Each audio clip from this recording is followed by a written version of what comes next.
Começa agora o programa Hora e a Vez da Pequena Empresa, sempre levando para você muitas informações e atrações.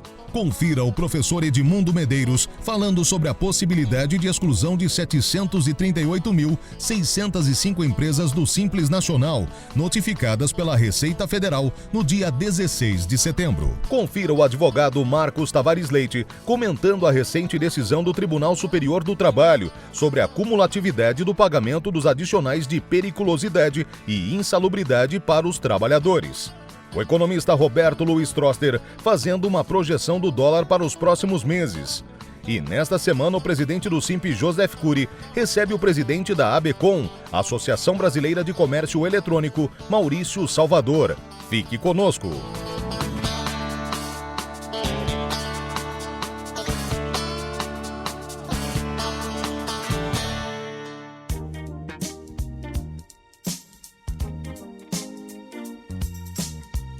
Desde o dia 9 está acontecendo no Expo Center Norte a edição 2019 do Brasil Game Show, o maior evento de jogos da América Latina.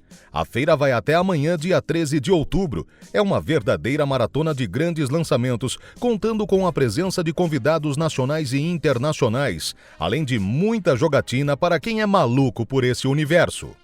O local também será o espaço para testar algumas das grandes novidades que chegaram ao mercado de games.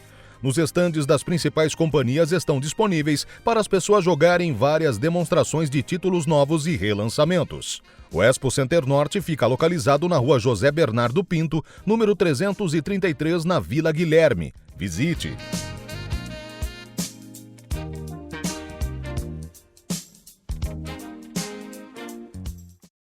Todos os anos, no final do segundo semestre, a Receita Federal do Brasil realiza uma verificação no seu sistema acerca de contribuintes que tenham eventuais irregularidades que os impeçam de permanecer no Simples Nacional no ano seguinte. Este ano essa verificação já foi realizada e diversos contribuintes já receberam, estão sendo notificados acerca do termo de exclusão do Simples Nacional para o exercício 2020.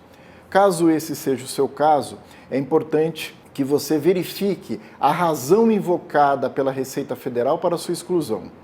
Essa razão pode dizer respeito, por exemplo, ao excesso de faturamento no exercício corrente para a opção pelo Simples Nacional. Pode dizer respeito ainda a alguma irregularidade no cadastro ou no cumprimento de obrigações acessórias.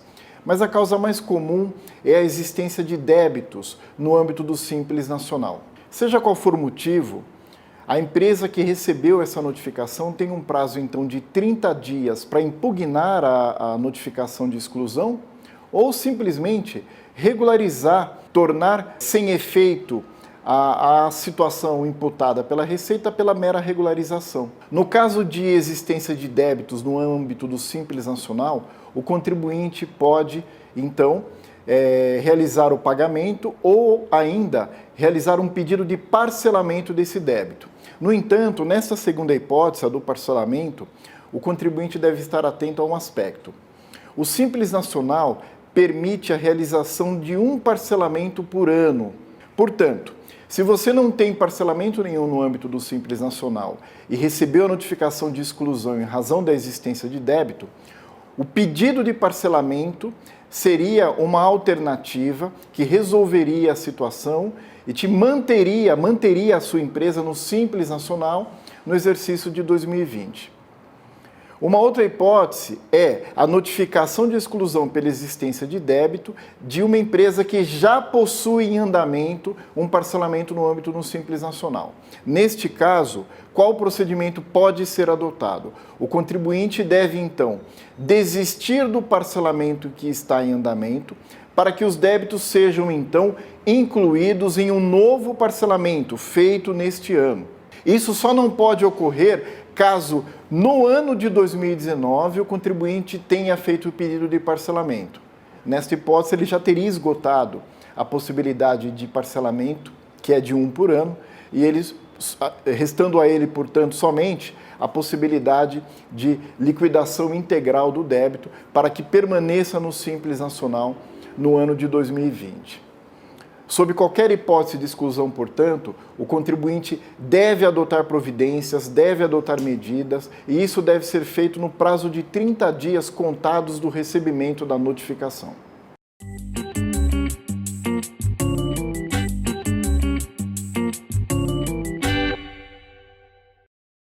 Para onde vai o dólar? Essa é uma pergunta feita cada vez mais por empresários. Por quê? Um dólar alto ajuda alguns, um dólar baixo ajuda outros, um dólar volátil preocupa todos. O dólar depende de 3 fatores seguidos. O primeiro, o que acontece no resto do mundo com o dólar em relação às outras moedas. Depende um pouco de taxa de juros e de ambiente político nos Estados Unidos. O ambiente político nos Estados Unidos é relativamente nervoso, mas não muito, e a taxa de juros americana está caindo, a taxa básica. Isso quer dizer que a pressão para desvalorizar o dólar. O segundo ponto é no mercado à vista no Brasil. É o dólar de exportadores e importadores. Em última instância, depende do que se chama de necessidade de financiamento externo, que é quanto que o Brasil tem em déficit de transações correntes e quanto que tem de investimento direto externo aqui no Brasil. Como o investimento direto externo é maior do que o déficit do balanço de pagamentos, estão entrando mais dólares do que saindo. Isso quer dizer o quê? A tendência do dólar devia ser para baixo. E o último segmento que depende do dólar é do mercado futuro. É um mercado mais nervoso e mais volumoso do que o mercado à vista e não é tributado. E esse depende muito de expectativas de curto prazo, ruídos políticos, movimento da bolsa, anúncios, privatizações. De maneira geral, as perspectivas são boas, não são ruins para esse mercado, o que também deve ajudar a tendência de desvalorização do dólar. Então, somando alhos com bugalhos, né, a que conclusão a gente chega? A tendência do dólar é para baixo.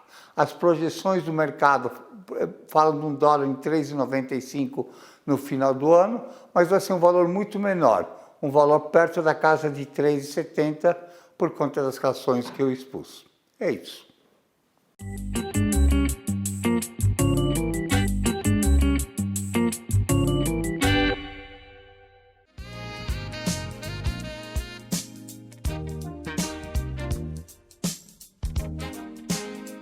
Pequenos produtores, marcas autorais, nova visão de consumo consciente, interação de famílias e projetos sociais são a base da Feira do Bem, que ocorre hoje e amanhã no bairro do Paraíso, no estacionamento da Paróquia do Santíssimo Sacramento.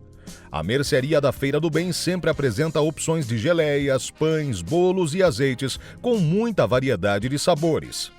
Os visitantes também podem conferir roupas, acessórios, objetos decorativos, brinquedos e muito mais. Tudo confeccionado de maneira autoral. A programação oferece atividades voltadas para o público infantil, como oficinas gratuitas e brincadeiras de rua. A paróquia fica situada na Rua Tutóia, número 1125. Confira!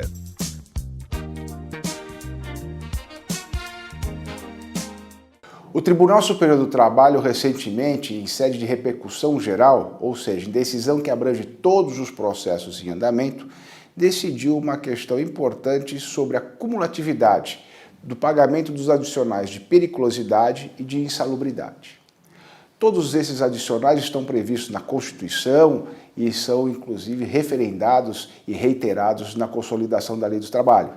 Todavia, o que se vinha discutindo é se o trabalhador que está atuando em condições, ao mesmo tempo, perigosas e insalubres, ele faria direito aos 2 adicionais? A decisão do TST é de que não. Ele tem o direito até de optar por aquela que lhe seja mais vantajosa, mas não cumular ambas. Em relação à periculosidade, nós falamos de condições que colocam e expõem a vida do trabalhador a um risco. É o caso de quem trabalha em questões com energia elétrica, com inflamáveis, com explosivos. Então ali há um efetivo risco à vida ou ao corpo do trabalhador.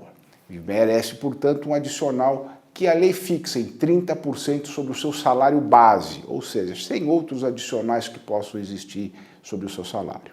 No caso da insalubridade, trata de um adicional em função do trabalhador que trabalha em condições insalubres, ou seja, está exposto a agentes químicos de alta temperatura que podem atingir ou prejudicar a sua saúde. Questão de situação com agentes químicos que têm um cheiro muito forte ou mesmo até uma temperatura excessiva e que podem, portanto, gerar doenças e outros problemas ao trabalhador. Pode haver situações ele que está exposto a ambas as situações, tanto a uma situação ou por um calor excessivo ou mesmo exposto a inalar alguns odores que podem lhe prejudicar, mas também em situação com explosivos ou agentes perigosos. Mas nesse caso, o Tribunal Superior do Trabalho pacificou, acabando com uma questão que era ainda controvertida dentro do próprio tribunal sobre se era possível acumulação, ou seja, receber os dois. De novo, reiteramos, o trabalhador tem o direito de optar por aquele que lhe é mais vantajoso, pois a insalubridade pode ser paga com adicionais de 10%, 20% e até 40%. No caso da periculosidade, o adicional é de 30% sobre o seu salário base. Ele faz a opção, mas não vai acumular. Portanto, o Simp aqui mais uma vez trazendo a informação, atualizando para que todos, tanto o trabalhador como o empresário da micro e da pequena empresa, estejam sempre regulares, seguindo a lei, cumprindo aquilo que é determinado pela legislação.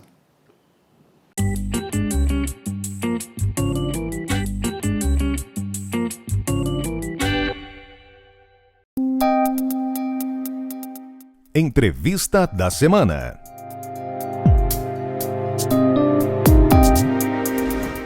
O nosso convidado de hoje é Maurício Salvador. Ele é o presidente da Associação Brasileira de Comércio Eletrônico. É um prazer tê-lo conosco. Obrigado, o prazer é meu. Obrigado, Maurício. Conta pra gente o que está acontecendo no comércio eletrônico. Bom, o comércio eletrônico ele tem vivido uma fase muito interessante, né? Apesar desses períodos turbulentos que a economia do país, né, vivenciou e ainda tem vivenciado, o comércio eletrônico cresce.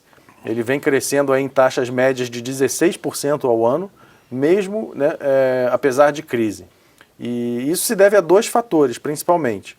Primeiro, que a percepção do consumidor de comprar online é de que na internet tem sempre as melhores ofertas. Então, um é preço. Uma é preço, né? O consumidor ele tem essa percepção de que ele vai achar as melhores ofertas na internet, e é verdade isso. Na internet tem preços mais baixos do que no mundo físico. E o segundo fator é que muitos brasileiros fazem sua primeira compra anualmente, né, no e-commerce. Então, por exemplo, em média 4 milhões de brasileiros entram no e-commerce todos os anos. Então é uma enxurrada de novos consumidores que ajuda a manter o setor em crescimento. Na prática, são pessoas que já tinham poder aquisitivo e estão migrando da loja física para o e-commerce, ou são pessoas que tiveram aumento de poder aquisitivo e estão entrando no e-commerce, na sua avaliação? Tem dois grupos aí, mas o grupo principal é de pessoas que já acessavam a internet, ou seja, já tinham poder aquisitivo, de faixas etárias, né, de 24 a 49 anos, mas que elas começaram a confiar mais no canal, e aí viu que um amigo comprou e deu certo, viu um post numa rede social de que o e-commerce, né, funciona, ou viu uma oferta diferenciada, ela foi lá e fez a compra. Então, ela já tinha um poder aquisitivo, já acessava a internet. E o outro perfil são de pessoas que estão entrando na parcela da população de economicamente ativas, né, que conseguiram um emprego, né, conseguiram o primeiro salário, cartão de crédito, e aí elas passam a consumir. Na verdade, hoje você tem uns nomes extremamente bonitos para falar de multicanais. O que é um multicanal, com a sua vantagem, com a sua desvantagem? Ou já existe uma legislação nesse sentido? O multicanal, tem uma palavra bonita para ele, chamada omnichannel, né? Mas o multicanal, ele é quando uma empresa ela oferece as vendas no físico, ou seja, ela já tem uma loja física, ou ela vende por catálogo, por exemplo, e também oferece, né, a possibilidade do consumidor comprar pelo digital, seja no celular ou seja no computador. Então a gente chama de multicanal as lojas que oferecem essas duas possibilidades. Hoje independe do tamanho, do porte da empresa para ela ser multicanal. Então você tem desde uma lojinha de bairro, que ela tem lá a loja física, mas também vende pelo e-commerce, ou vende pelo WhatsApp, ou vende pela rede social. Então isso independe do porte. Com relação à legislação, o setor ele vem avançando muito mais rápido do que a legislação. Então a nossa legislação tributária aqui no Brasil é uma das mais complexas do mundo, né? Nisso aí a gente é campeão disparado. Por outro lado, essa legislação não prevê muitas das funcionalidades e das características do comércio eletrônico, como, por exemplo... Era o que eu ia perguntar. Por exemplo, o quê? Como, por exemplo, você poder comprar numa loja virtual e vamos dizer que você não tem ninguém para receber, você trabalha o dia inteiro fora, mora em casa, que não tem porteiro, então você não consegue receber sua compra de e-commerce, né, naquele local. Então você pode comprar numa loja virtual e mandar entregar isso num posto de gasolina perto da sua casa, ou numa farmácia que fica aberta 24 horas, ou em horário comercial. Então isso é uma modalidade que cresce muito no mundo, que a gente chama pontos de retirada, né? Você comprar no online e retirar num ponto físico, independente desse estabelecimento físico ser da loja que você comprou ou não. Isso não está previsto em lei.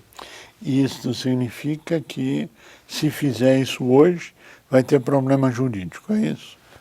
Se fizer isso hoje, existe um risco jurídico alto, né? Então, existe uma possibilidade de uma autuação, né? Então... É bom não fazer.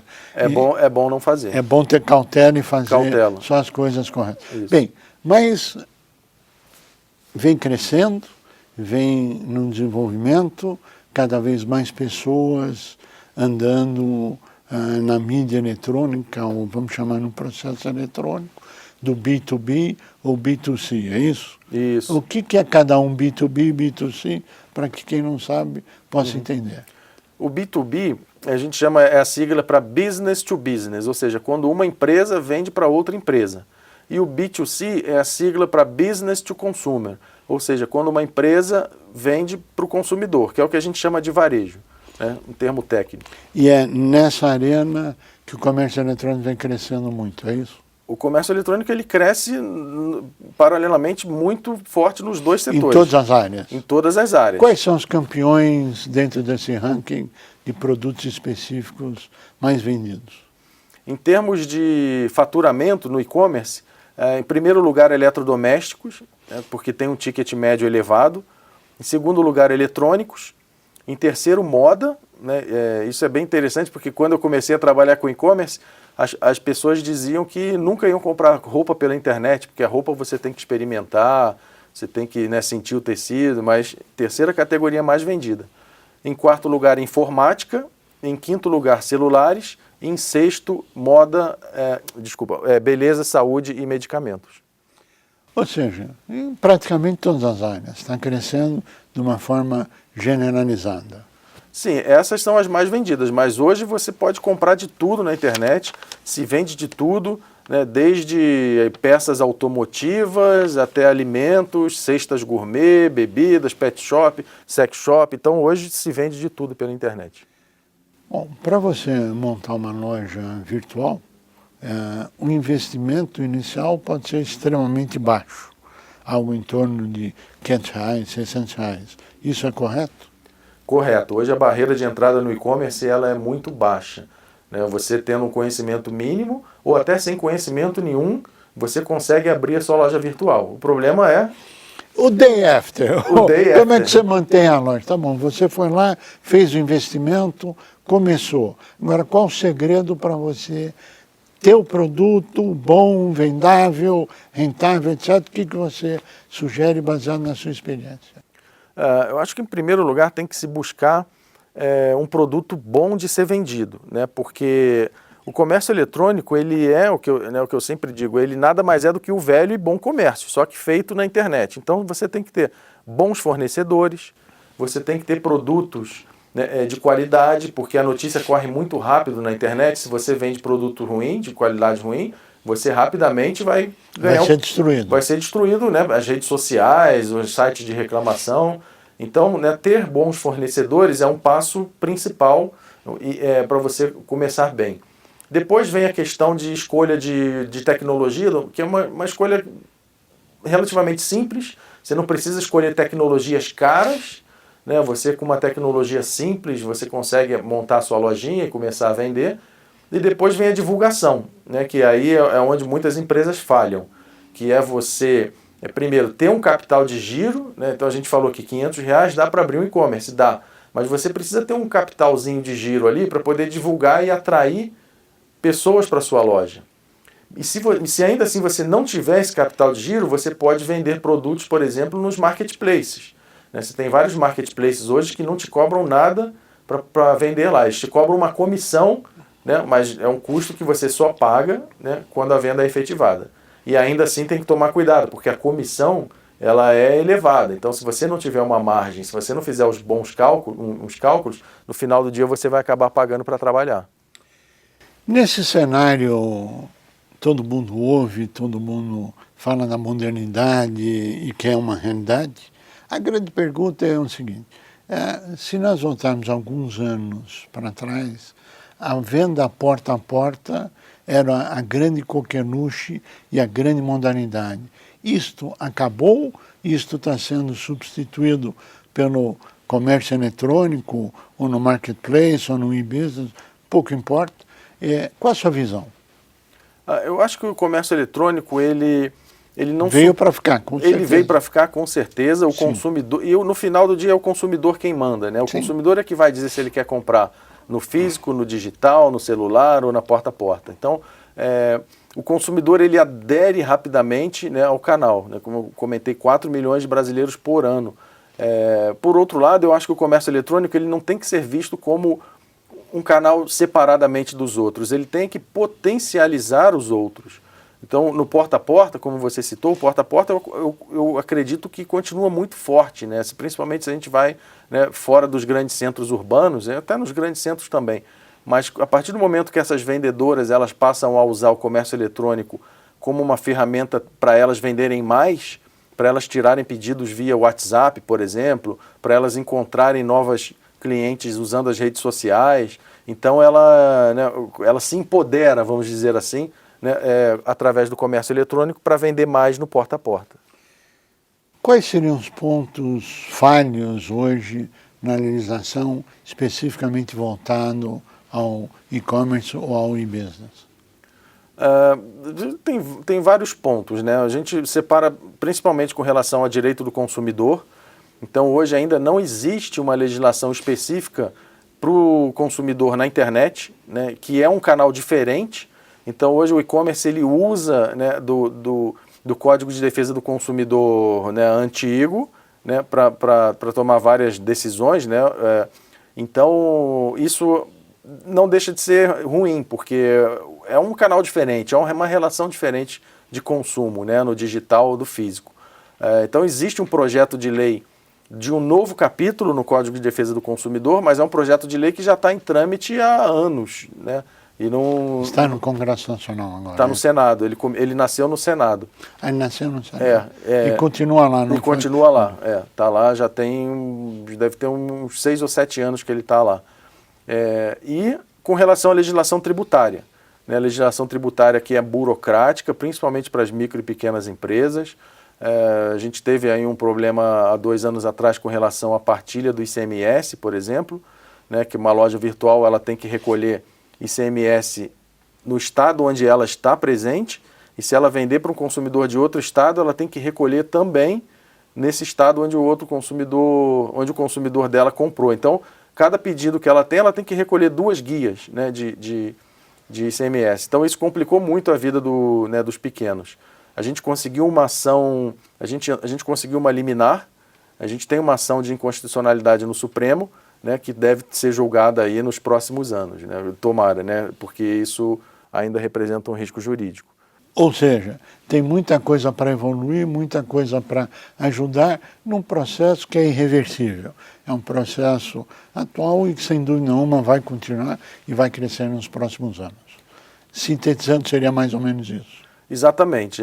Os problemas que o e-commerce enfrenta não deixam de ser os problemas que todo o restante, né, das pequenas empresas e pequenas indústrias no Brasil também enfrentam, né, que é a burocracia, impostos e aquilo que a gente já conhece. Crédito, e aí Exatamente. vai. Bom, nós queremos agradecer muito a sua participação, desejar pleno êxito, dizer que você também tem uma escola que ensina e leciona isso, se bem que você está aqui hoje como presidente da associação e não como empresário, mas para que todos possam saber, desejar pleno êxito, tomara que esse crescimento continue anos afora, trazendo comodidade e sucesso a todo mundo que participa. A você que esteve conosco, o nosso mais profundo agradecimento, com a certeza que estaremos juntos na semana que vem. Até lá!